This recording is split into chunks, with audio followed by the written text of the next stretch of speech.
继续来到嘉义市的街啊，伫个深夜是发生着冲突，有2排的人马进前伫个餐厅食饭，都互相看袂顺眼，起口角。离开餐厅了后，搁伫个 KTV 的门口相拄头，其中一边竟然赛车甲人弄飞出去，刷落去，双方的家私交出人，相拍呛声，最后涉案的8个人总互警方开回去，移送法办。 半暝 KTV 小食部头前，有人起脚动手，有人大声声响。白色轿车向加油门，甲头前一个查甫人弄过去，佮一直甲站。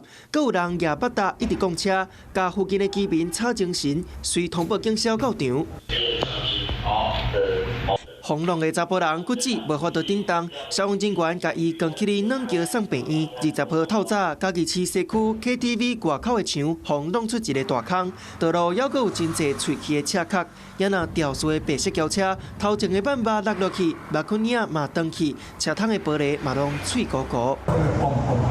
有看到有人拿刀在追那个开枪的，然后刀上还有血。 警方调查，迄时双方伫咧餐厅食饭，疑似互相看袂顺眼，就开始冤。离开了后，双方搁伫距离150公尺以外 KTV 门口相拄，又搁冤起来，才会有赛车冲浪甲讲车的场面。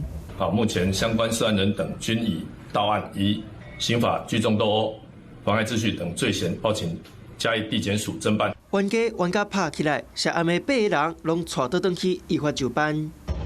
Hello， 我是蒋欣梅。想要抢先掌握最及时的新闻资讯吗？赶快订阅、按赞、开启小铃铛，锁定华视新闻 YouTube 频道。